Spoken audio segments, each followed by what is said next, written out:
Vale. Bueno, buenas tardes. Primero de todo me sumo al agradecimiento y felicitación tanto a la coordinadora como a la organización por tirar adelante estas jornadas. Y vamos con el caso clínico, anemia ferropénica y enfermedad inflamatoria intestinal, el rol de la cápsula endoscópica. Presentamos un caso clínico de una mujer de 69 años de edad con antecedentes a destacar de una fibrilación auricular anticoagulada con edoxaban y antecedente que nos interesa una proctosigmoiditis ulcerosa que se diagnosticó en 2004 a raíz de un primer episodio de rectorragias con una colonoscopia en la que se objetivó una afectación Mayo 1 desde 20 a 35 centímetros de margen anal, es decir, con preservación de los primeros 20 centímetros y con una mínima afectación ileal en forma de eritema. La AP fue compatible, las biopsias colónicas con colitis ulcerosas y las biopsias ileales fueron inespecíficas. Entonces, en la presentación ya de este caso clínico hay dos características que nos tienen que llamar la atención. Una de ellas es esta preservación rectal en colitis ulcerosa y que si bien es algo que se sabe que en edad infantil puede ser algo frecuente, que hasta en un 25% de los casos de recién diagnóstico de colitis ulcerosa puede haber preservación rectal, esto es mucho más raro y no debería encontrarse en la edad adulta, porque por definición la colitis ulcerosa es una afectación del recto con una afectación colónica proximal variable. Y de hecho en las últimas guías de la ECO, en el Journal Chronic Colitis, recomiendan que en caso de encontrarnos con preservación rectal, se recomienda ampliar el estudio del intestino delgado. Y la otra característica es esta afectación ileal en colitis ulcerosa, que también conocemos este término como baculoileitis, que es en algunos casos de colitis ulcerosa extensa, con afectación cecal, pues que por contigüidad se puede afectar esos últimos 10-15 centímetros de ileón terminal. Y esto también se ha visto descrito en algunas veces en pacientes sin afectación cecal. Pese a ello, en las últimas guías, de nuevo recomiendan que si nos encontramos con una afectación ileal en colitis ulcerosa, estaría recomendado ampliar el estudio de intestino delgado. Bueno, seguimos con nuestro caso clínico. Este caso clínico fue de antes de la elaboración de estas guías y, por tanto, fue diagnosticado una proctosigmoiditis ulcerosa. Hizo algunos brotes leves que con buena respuesta a tratamiento médico y en 2016 inicia colonoscopias de cribado sin ileoscopia, que son normales. Paralelo a ello, en 2020 se detecta el desarrollo de una anemia ferropénica con unas hemoglobinas en torno a 10-11 pese a una correcta ferroterapia endovenosa. Y esto nos lleva a hablar un poco de la anemia en la enfermedad inflamatoria intestinal y que de hecho es considerada la complicación sistémica más frecuente en esta enfermedad. El origen de la anemia en estos pacientes suele ser por dos componentes, un componente de ferropenia y otro de anemia de trastornos crónicos, debido a la inflamación crónica de estas enfermedades, que ambos componentes aumentan si aumenta la inflamación intestinal y por tanto se puede decir que se correlaciona con la actividad de la enfermedad.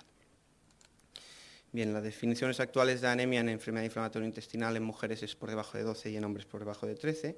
Y la causa de la anemia ferropénica, como es en nuestro caso, en pacientes con inflamatoria, puede ser por varios motivos. Por un sangrado de la mucosa, de una superficie ulcerada intestinal, por una disminución de la ingesta de hierro, o bien por déficit de absorción por afectación de intestino delgado, donde se suele absorber.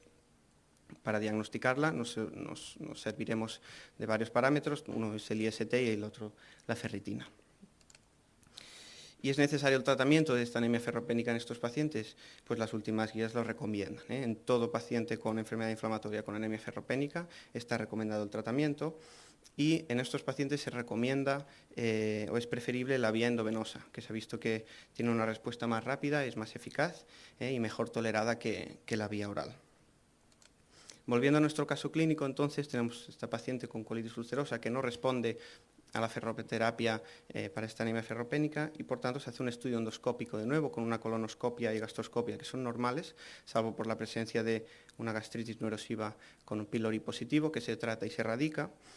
Y, dada la normalidad de estas pruebas, se decide que es tributaria de ampliar el estudio de intestino delgado, pero mientras está a la espera de estas pruebas, reconsulta con una mayor anemización, con una hemoglobina de 7,4, muy ferropénica, y explicando unas dudosas melenas. Recordad que es una paciente que va anticoagulada por una FA, síntoma de IBPs.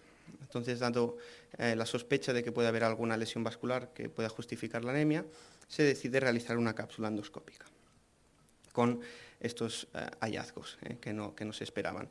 En la cápsula se observa a partir de las 3 horas de grabación, más o menos a partir de ayuno medio, esta afectación mucosa parcheada con úlceras que en algún caso abarcan toda la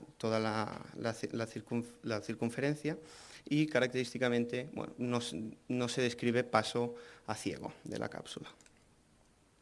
Entonces, hablando un poco de 4 palabras de la cápsula endoscópica, quizás las indicaciones más conocidas pues, son como en nuestro caso, el estudio del intestino delgado en pacientes con una hemorragia digestiva de origen oscuro o estudio de una anemia ferropénica con un estudio endoscópico indeterminado.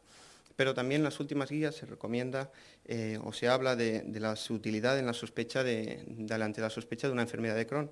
Y esto es así porque un gran porcentaje de pacientes con Crohn, entre 60 y 70, presentan afectación de intestino delgado, aunque la gran mayoría de ellos esta afectación suele ser de ileón terminal y es por ello que siempre la primera prueba será una colonoscopia con una ileoscopia. Pero en pacientes con sospecha de Crohn con una ileocolonoscopia negativa se está planteando la cápsula endoscópica como una técnica diagnóstica de primera línea siempre que en ausencia de síntomas obstructivos, ¿no? Y si los hubiera sospecha de estenosis o síntomas obstructivos, habría que priorizar un estudio de imagen de intestino delgado o utilizar una patency. Pues en resumen, volviendo a nuestro caso clínico, se trata de una paciente diagnosticada de una colitis ulcerosa distal con preservación rectal y una afectación ileal, que tras más de 15 años de evolución de su enfermedad, desarrolla como complicación una anemia ferropénica, realizándose un cambio de diagnóstico a una enfermedad de Crohn tras los hallazgos en la cápsula endoscópica. Es decir, en relación a esto, que uno de los estudios, el Ipsen Study, que es un estudio poblacional, se estudió una cohorte de un gran número de pacientes, el curso clínico de la colitis ulcerosa durante varios años y ya en esa cohorte se vio que hasta un 10% de los pacientes a lo largo de este tiempo se realizaba un cambio de diagnóstico de colitis a enfermedad de Crohn.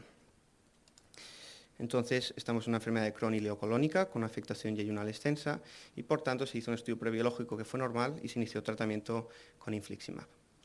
Para acabar el caso clínico, decir que la cápsula endoscópica es un procedimiento seguro, pero su principal complicación es la posibilidad de la retención de la cápsula, que por suerte tiene una muy baja incidencia, incluso en los pacientes con sospecha de enfermedad de Crohn sin síntomas obstructivos, ni sospecha de estenosis conocida, es muy baja, ¿no? Es de casi el 1,5%. Y en caso de que se diera esta complicación, por suerte la gran mayoría de veces con tratamiento conservador suele ser suficiente. Bueno, pues pese a la poca frecuencia de esta complicación, nuestra paciente pues nos dio un buen susto porque no sé si recordáis que no se observaba paso a ciego y efectivamente en las radiografías de abdomen seriadas se vio cómo había esta retención de la cápsula en intestino delgado, cómo se iba moviendo pero que no acababa de pasar a ciego y bueno, por suerte a las 6 semanas se realiza una expulsión espontánea de la cápsula y actualmente la paciente se encuentra asintomática, realizando 2 depos al día y con un último control con una anemia que ya está resuelta. Por tanto, como comentarios finales, en casos de colitis ulcerosa sin afectación rectal o con afectación ileal, a día de hoy es aconsejable, es necesario ampliar el estudio de intestino delgado para excluir una posible enfermedad de Crohn, que la anemia ferropénica es la complicación extraintestinal más frecuente en la enfermedad inflamatoria intestinal, que es necesario el tratamiento de esta anemia y que se suele preferir la vía endovenosa. Y, por último, la cápsula endoscópica es una técnica diagnóstica segura que se está planteando como de primera línea para el estudio de intestino delgado en ausencia de sospecha de estenosis. Y la principal, aunque infrecuente, complicación es la retención de la cápsula, que, como hemos visto, con manejo conservador muchas veces suele ser suficiente. Y ya está. Muchas gracias. Gracias, doctor.